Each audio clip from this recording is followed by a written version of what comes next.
नमस्कार ओडिशावासी शुभ सकाळ आज हूँ 24 जून मंगलवार आज रही देश विदेश राज्य 20टी गुरुत्वपूर्ण खबरटी देखा पूर्व आपंकर भल पाइबा स्वरूप भिडटी गोटे लाइक कर चैनल नुआ सब्सक्राइब कर आपण जिलार ना लिखिदेवे जहाँफल प्रत्येक दिन आपण जिलार खबर पाइपर तेज चलतु कौन रही खबर ता नजर पकाइबा।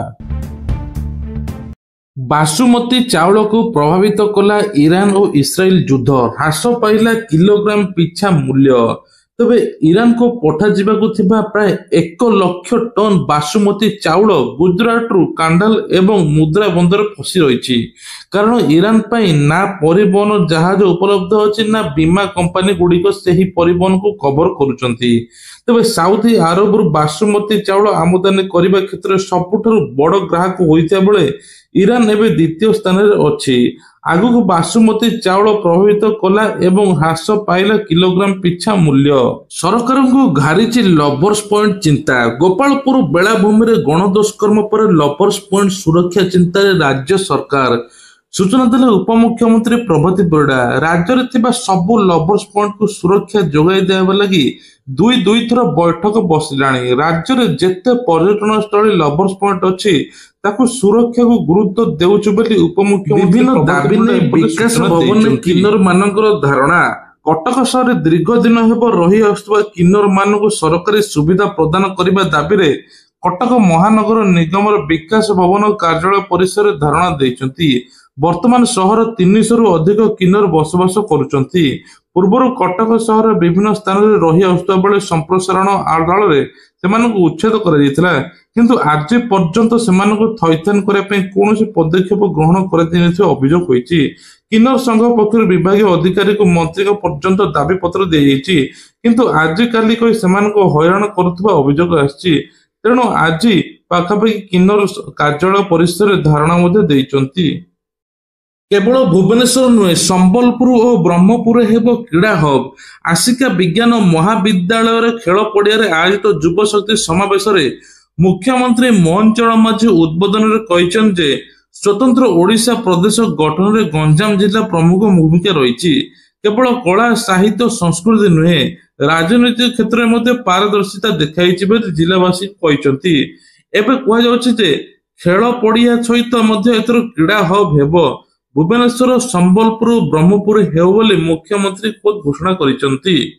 नियंत्रण रे होइजा स्थिति कमिछि नुआ संक्रमित संख्या एने सूचना देले स्वास्थ्य मंत्री तबे राज्य रे व्यापीछि झाड़ा बांती गोटे जिल्ला अन्य जिल्ला को डेइछि मध्य दैनिक चिन्हट हेउछन्ति नुआ नुआ संक्रमित आगु रथयात्रा थिबारु डायरिया स्थिति नै प्रकाश पाइछि उद्वेग एने प्रतिक्रिया रखिछन्ति स्वास्थ्य मंत्री मुकेश महालिंग से कहते सरकार डायरिया स्थिति को गुरुतर सहित नहीं मुख्यमंत्री 4 विभाग को नहीं समीक्षा करिसंती एबे डायरिया नुआ केस आसीबा कमिछि स्थिति नियंत्रण करने सचेतनता एबे स्थिति नियंत्रण रे अछि लोक माने निवेदन कर लोक माने सतर्क सचेतनता रुहंतु लोक मानकु जदि विभिन्न प्रकार एसबु होउछि टोटल ट्रीटमेंट हुंतु चलित वर्ष 27 तारिख रे अछि रथयात्रा एनेकी तागुरु सतर्क रहिबा सूचना देइचंती स्वास्थ्य मंत्री। गोपालपुर बेलाभूमि गणदुष्कर्म मामला तेबे गोपालपुर बेलाभूमि रे गत 15 तारिख रे होइतिबा गणदुष्कर्म क्राइम ब्रांच एबे विभिन्न प्रकार साक्ष्य प्रमाण जोगाड़ करुछि पीड़िता और तांको पुरुष बंधु को बेलाभूमि रे केउ माने देखिथिले केतेबेले सेटार पहुंचले सब विषय पचरा उचरा करुछि। एही मामला 4 जण नाबालक सहित मध्य 10 जण गिरफ होइचंती सेमाने केतेबेले बेलाभूमि रे पहुंचले सेमानकु केउ माने देखिथिले ता मध्ये जांच चलछि। अभियुक्त माने मद्यपान करथिले तेणु स्थानीय मद्यपान एवं दुकान एवं बेलाभूमि रे लागि रहिଥିବା सीसीटीवी फुटेज मध्ये जांच करा जाउछि। जुलाई 7 को सार्वजनीन छुट्टी घोषणा कले केंद्र सरकार तेबे कहुछि जुलाई 7 2025 सार्वजनिक छुट्टी बाजब घोषणा होईछि जहाँ समग्र देश रे नागरिक मध्य उत्साह देखा मिली। यही छुट्टी केवल विश्राम दिन नुहे बरं भारत इतिहास और संस्कृति दिन सहित जड़ित एक गुरुत्वपूर्ण संजोग भाव देखा तेबे जुलाई 7 हेउछि धार्मिक पर्व पई घोषणा करा जाय नाही बरं ऐतिहासिक दिन पई घोषणा करा जायछि। देशव्यापी दीर्घ दिन धरि दाबी होउतरा जे महान घटना नेता को मध्ये जातीय स्तर सम्मानित करिया पई छुट्टी दिन मानकर मान्यता दिया जिवो। ଉଦ୍ଧାର ହେବ ଚିନି କଳ, ଖୋଲିବ ଚାଷୀଙ୍କର ଭାଗ୍ୟ। ଚିନି କଳକୁ କାର୍ଯ୍ୟକ୍ରମ ପାଇଁ ଅଣ୍ଟା ଭିଡ଼ିଲେ ରାଜ୍ୟ ସରକାର। ଦୀର୍ଘ ଦିନ ହେବ ଆସ୍କା, ବଡମ୍ବା, ବଲାଙ୍ଗୀରରେ 5ଟି ଚିନି କଳ ବନ୍ଦ ପଡ଼ିଥିବାରୁ ଚାଷୀମାନେ ଅସୁବିଧା ଭୋଗୁଛନ୍ତି। ତେଣୁ ଚିନି କଳ ବି କ୍ଷତିରେ ଚାଲିଛି। ବଲାଙ୍ଗୀର ଜିଲ୍ଲାପାଳ ଏବଂ ବିଜୟାନନ୍ଦ ସମବାୟ ଚିନି କଳ ପ୍ରଶାସନକୁ ରାଜ୍ୟ ସମବାୟ ସମିତି ରେଜିଷ୍ଟ୍ରାରଙ୍କ ଚିଠି। ଏଥର ରାଜ୍ୟ ସରକାରଙ୍କ ବଡ଼ ନିଷ୍ପତ୍ତି। ଖୁବ୍ ଜଲ୍ଦି ଉଦ୍ଧାର ହେବ ଚିନି କଳ, ଖୋଲିବ ଚାଷୀଙ୍କର ଭାଗ୍ୟ। ଆଉ କାର୍ଯ୍ୟକ୍ରମ ଖୁବ୍ ଜଲ୍ଦି ହେବ ବୋଲି ସରକାର ନିଷ୍ପତ୍ତି ଏପଟେ ନେଇଛନ୍ତି। ଜୁଲାଇ 1ରୁ ସବୁ 10 ବର୍ଷର ଅଧିକ ପୁରୁଣା ଡିଜେଲ ଗାଡ଼ି, 15 ବର୍ଷର ଅଧିକ ପୁରୁଣା ପେଟ୍ରୋଲ ଗାଡ଼ିକୁ ଇନ୍ଧନ ମନା। ଦିଲ୍ଲୀରେ ଚଳାଚଳ କରୁଥିବା ସମସ୍ତ ଗାଡ଼ିଗୁଡ଼ିକ ଜୁଲାଇ 1ରୁ ମଧ୍ୟ ସୁଯୋଗ ଦିଆଯିବ ନାହିଁ। ଯେଉଁ ଗାଡ଼ିଗୁଡ଼ା 15 ବର୍ଷରୁ ଅଧିକ ପୁରୁଣା ହୋଇଗଲାଣି ସେହି ଗାଡ଼ିକୁ ଡିଜେଲ, ପେଟ୍ରୋଲ ମନା। ଇନ୍ଧନ ଭରିବା ପାଇଁ ମନା ବୋଲି ସରକାର ଘୋଷଣା କରିଛନ୍ତି। ଏହି ବର୍ଗର ପୁରୁଣା ଗାଡ଼ିଗୁଡ଼ିକ ଯେଉଁ ରାଜ୍ୟରେ ପଞ୍ଜୀକୃତ ହୋଇନଥାଏ କାହିଁକି, ସେଗୁଡ଼ିକ ଦିଲ୍ଲୀରେ ଇନ୍ଧନ ପାଇପାରିବେ ନାହିଁ ବା ଭରିପାରିବେ ନାହିଁ। ଏ ସମ୍ପର୍କରେ Delhi commission for air quality management ନିର୍ଦ୍ଦେଶନାମା ଜାରି କରିଛନ୍ତି। ଏପଟେ ଦିଲ୍ଲୀ ସରକାର ରେଖା ଗୁପ୍ତା ମଧ୍ୟ ରୋକଠୋକ ଶୁଣାଇଛନ୍ତି, 15 ବର୍ଷର ପୁରୁଣା ଗାଡ଼ି ଦିଲ୍ଲୀରେ ଚାଲିପାରିବ ନାହିଁ। ପୁରୀଠାରେ ଆୟୋଜିତ ହେବାକୁ ଥିବା ରଥଯାତ୍ରା ଉତ୍ସବ ସମୟରେ ପୂର୍ବତଟ ରେଳପଥ ପକ୍ଷରୁ ସ୍ୱତନ୍ତ୍ର ଟ୍ରେନ୍ ଚଳାଚଳ କରାଯିବ। ଓଡ଼ିଶାର ପ୍ରାୟ ସମସ୍ତ ଅଞ୍ଚଳ, ଆନ୍ଧ୍ରପ୍ରଦେଶର ବିଶାଖାପାଟଣା, ପଲାସା, ଛତିଶଗଡ଼ର ଜବରଦଖଲପୁର, ଗୋଣ୍ଡିଆ, ପଶ୍ଚିମବଙ୍ଗର ସନ୍ତାଗାଛି ସଂଯୋଗ କରିବ। ରଥଯାତ୍ରା 2025 ସମୟରେ ନିୟମିତ ଚଳାଚଳ କରୁଥିବା ଟ୍ରେନ୍ ବ୍ୟତୀତ 365ଟି ସ୍ୱତନ୍ତ୍ର ଟ୍ରେନ୍ ଚଳାଚଳ କରିବା ପାଇଁ ରାଜ୍ୟ ସରକାର ପକ୍ଷରୁ ନିଷ୍ପତ୍ତି ନିଆଯାଇଛି। ଏନେଇ ସ୍ୱତନ୍ତ୍ର ଟ୍ରେନ୍ ସେବାଗୁଡ଼ିକ ବିଭିନ୍ନ ରାଜ୍ୟରୁ ମଧ୍ୟ ସ୍ଥାନାନ୍ତର କରାଯିବ। ତେବେ ରଥଯାତ୍ରା ମହୋତ୍ସବର ପ୍ରମୁଖ ଦିନଗୁଡ଼ିକରେ ବିଶେଷ ଗୁରୁତ୍ୱ ଦିଆଯିବାକୁ ଥିବା ବିଶେଷ ଧ୍ୟାନ ଦିଆଯାଇଛି। ଏନେଇ ରେଳବାଇ ପକ୍ଷରୁ ମଧ୍ୟ ବଡ଼ ଘୋଷଣା କରାଯାଇଛି। ଯାତ୍ରୀମାନଙ୍କର ମଧ୍ୟ କୌଣସି ପ୍ରକାର ଅସୁବିଧା ହେବନି ବୋଲି ସରକାର ଏପଟେ ନିଷ୍ପତ୍ତି ନେଇଛନ୍ତି। ଓଡ଼ିଶାରେ ଯୁବ ସମାଜ ପାଇଁ ଏକ ଗୁରୁତ୍ୱପୂର୍ଣ୍ଣ ସୁଯୋଗ ଆଣୁଛନ୍ତି ମୁଖ୍ୟମନ୍ତ୍ରୀ। ତେବେ ଓଡ଼ିଶାର ଯୁବ ସମାଜ ପାଇଁ ସୁବର୍ଣ୍ଣ ଯୁଗ ଆସୁଛି। ସବୁ କ୍ଷେତ୍ରରେ ବ୍ୟାପକ ସୁଯୋଗ ସୃଷ୍ଟି ହେବ। ଓଡ଼ିଶା 2036 ସୁଦ୍ଧା $500 ବିଲିୟନ, 2047 ସୁଦ୍ଧା $1.5 ଟ୍ରିଲିୟନ ଅର୍ଥନୀତି ହେବ। ଓଡ଼ିଶାର ଲକ୍ଷ୍ୟ ହେଉଛି ଯୁବ ଶକ୍ତିକୁ ହିଁ ମୁଖ୍ୟ ଭୂମିକା ଗ୍ରହଣ କରିବେ ବୋଲି କୁହାଯାଉଛି। ସୋମବାର ଦିନ ଗଞ୍ଜାମ ଜିଲ୍ଲା ଆସ୍କାଠାରେ ଆୟୋଜିତ ରାଜ୍ୟସ୍ତରୀୟ ଯୁବଶକ୍ତି ସମାବେଶରେ ମୁଖ୍ୟମନ୍ତ୍ରୀ କହିଛନ୍ତି। ତେବେ ମୁଖ୍ୟମନ୍ତ୍ରୀ କହିଛନ୍ତି ଯେ ଖୁବ୍ ଜଲ୍ଦି ରାଜ୍ୟରେ 1.5 ଲକ୍ଷ ନିଯୁକ୍ତି ସୃଷ୍ଟି ହେବ। ବର୍ତ୍ତମାନ 16,000 ନିଯୁକ୍ତି ଦିଆଯାଇଛି। ରାଜ୍ୟରେ ଆଉ ବେକାରୀ ସମସ୍ୟା ରହିବ ନାହିଁ। ଆଉ ବାହାରକୁ ଦାଦନ ଖଟିବା ପାଇଁ ଯିବେ ନାହିଁ, ବରଂ ଓଡ଼ିଶାକୁ ଆସିବେ ବାହାର ଲୋକ। ଓଡ଼ିଶାରେ ରହି ଓଡ଼ିଶାବାସୀମାନେ କାମ କରିବେ। ଏନେକି ମୁଖ୍ୟମନ୍ତ୍ରୀ ବଡ଼ ଘୋଷଣା କରିଛନ୍ତି। ଭାରତୀୟ ବଜାରରେ ମଧ୍ୟ ଇଲେକ୍ଟ୍ରିକ୍ ସ୍କୁଟର ଚାହିଦା ଲଗାତାର ବଢ଼ିବାରେ ଲାଗିଛି। ଏହାକୁ ନଜର ରଖି 2 ଚକିଆ ପୁରୁଣା କମ୍ପାନୀ କାଇନେଟିକ୍ ବଜାରକୁ ନୂଆ ଇଲେକ୍ଟ୍ରିକ୍ ସ୍କୁଟର ଏଣ୍ଟ୍ରି କରିବା ପାଇଁ ଯାଉଛି।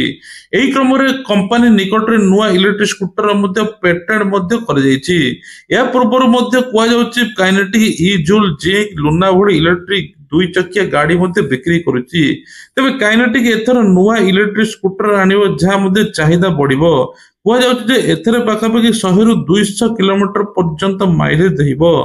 ତା ସହିତ ମଧ୍ୟ ଫ୍ୟାମିଲି ଷ୍ଟାଇଲ ସ୍କୁଟରକୁ ମଧ୍ୟ ଟକ୍କର ଦେଇପାରେ ବୋଲି କାଇନେଟିକ୍ କୁହାଯାଉଛି। ଆମାଜନରେ ମେଡିକାଲ ସେବା 1 ଘଣ୍ଟାରେ ନମୁନା ସଂଗ୍ରହ କରି ପ୍ରଦାନ କରିବ ରିପୋର୍ଟ।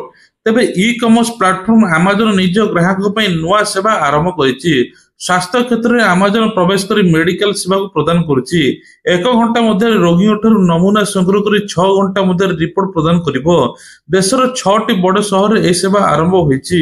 ବର୍ତ୍ତମାନ ସମୟରେ ଅନେକ ପ୍ଲାଟଫର୍ମ ମେଡିସିନ ଡେଲିଭରି ଏବଂ ଟେଲି କନସଲଟିଂ ସେବା ମଧ୍ୟ କରୁଛି। କିନ୍ତୁ ଆମାଜନ ସେବାଠାରୁ ଆଗକୁ ବଢ଼ିବା ଜରୁରୀ। ତେଣୁ ମେଡିକାଲ ସେବା ଏବେ ଆମାଜନ ଆରମ୍ଭ କରିଛି। ଏଥିପାଇଁ କମ୍ପାନୀ ବାଙ୍ଗାଲୋର ସ୍ଥିତ ଷ୍ଟାର୍ଟଅପ୍ ଅରେଞ୍ଜ ହେଲ୍ଥ ଲ୍ୟାବ ସହିତ ସହଭାଗିତା ମଧ୍ୟ କରାଯାଇଛି। ସୁଭଦ୍ରା ଟଙ୍କାକୁ ନେଇ ଉପମୁଖ୍ୟମନ୍ତ୍ରୀଙ୍କର ବଡ଼ ସୂଚନା। ଉପମୁଖ୍ୟମନ୍ତ୍ରୀ ପ୍ରଭାତ ପରିଡ଼ା କହିଛନ୍ତି, ଅଗଷ୍ଟ ମାସରେ ମିଳିବା ପାଇଁ ଯାଉଛି ସୁଭଦ୍ରାର ତୃତୀୟ କିସ୍ତି। ଯେଉଁମାନେ ପ୍ରଥମ ଦ୍ୱିତୀୟ କିସ୍ତି ପାଇନାହାନ୍ତି ସେମାନେ ଏକା ସାଙ୍ଗରେ 15,000 ଟଙ୍କା ପାଇବେ। ପ୍ରଥମ କିସ୍ତି କିଛି ଚାଞ୍ଚଲ୍ୟ କରିକି, କିଛି ଚଞ୍ଚକତା କରିକି ଲୋକମାନେ ହାତେଇଥିଲେ ସୁଭଦ୍ରାର ପ୍ରଥମ କିସ୍ତି। ତେବେ ତାଙ୍କ ଭିତରେ ଅଯୋଗ୍ୟ ହିତାଧିକାରୀଙ୍କ ନାଁ ମଧ୍ୟ କଟାଯାଇଛି। ଏବେ କୁହାଯାଉଛି କଲେଜ ପିଲା ମଧ୍ୟ ପାଇପାରିବେ ସୁଭଦ୍ରା ଟଙ୍କା। ଯେଉଁମାନେ 21 ବର୍ଷ ଉର୍ଦ୍ଧ୍ୱ ହୋଇଥିବ ଯୋଗ୍ୟ ହିତାଧିକାରୀ ଥିବେ ତାଙ୍କୁ ସୁଭଦ୍ରା ଟଙ୍କା ମିଳିବ। ଯେଉଁମାନେ ପ୍ରଥମ ଦ୍ୱିତୀୟ କିସ୍ତି ପାଇଛନ୍ତି ସେମାନେ ଗୋଟିଏ କିସ୍ତି ପାଇବେ। ଯେଉଁମାନେ ଟୋଟାଲ କିସ୍ତି ପାଇନାହାନ୍ତି ସେମାନେ 15,000 ଟଙ୍କା କିସ୍ତି ପାଇବେ ବୋଲି ଉପମୁଖ୍ୟମନ୍ତ୍ରୀ ପ୍ରଭାତୀ ପରିଡ଼ା ସୂଚନା ଦେଇଛନ୍ତି। ରାଜ୍ୟରେ ପୁଣି ବର୍ଷା। ତେବେ ରାଜ୍ୟରେ 25 ତାରିଖଠୁ ଲଗାତାର ବର୍ଷା ହେବ ଏନେଇ ଆଞ୍ଚଳିକ ପାଣିପାଗ ବିଜ୍ଞାନ କେନ୍ଦ୍ର ସୂଚନା ଦେଇଛି। ଏନେଇ 16ଟି ଜିଲ୍ଲାକୁ ମଧ୍ୟ ୱାର୍ଣ୍ଣିଂ ଦିଆଯାଇଛି। ତେବେ କୁହାଯାଉଛି ଯେ ପାଖାପାଖି ବାଲେଶ୍ୱର, ଭଦ୍ରକ, ମୟୂରଭଞ୍ଜ, କେନ୍ଦୁଝର ଏମିତି ଅନେକ ସବୁ ଜାଗା ଅଛି ଯାହାକି ପ୍ରବଳରୁ ଅତି ପ୍ରବଳ ବର୍ଷା ହେବା ସହିତ କୁଆପଥର ହେବ। ତା ସହିତ 50ରୁ 60 କିଲୋମିଟର ବେଗରେ ପବନ ବହିବ। ମତ୍ସ୍ୟଜୀବୀଙ୍କୁ ସମୁଦ୍ରକୁ ଯିବା ପାଇଁ ମଧ୍ୟ ମନା କରାଯାଇଛି। ସେପଟେ ସୁବର୍ଣ୍ଣପୁର ଗାଁରେ ମଧ୍ୟ ବନ୍ୟା ସ୍ଥିତି ହେଲାଣି, ଯାହା ଫଳରେ ମଧ୍ୟ 32ଟି ଘର ପରିବାର ଏପର୍ଯ୍ୟନ୍ତ ବନ୍ୟା ଜଳରେ ଅଛନ୍ତି। ସରକାର ଏ ଉପରେ ମଧ୍ୟ ଚିନ୍ତା କରୁନାହାନ୍ତି। ସରକାରକୁ ଅନୁରୋଧ କରିଛନ୍ତି ଗ୍ରାମବାସୀ। ଆଉ 4 ଦିନ ପରେ ବିଶ୍ୱ ପ୍ରସିଦ୍ଧ ରଥଯାତ୍ରା। ଏ ନେଇକି ଓଡ଼ିଶାଠୁ ଆରମ୍ଭ କରି ବାହାରେ ମଧ୍ୟ ଚଳଚଞ୍ଚଳ।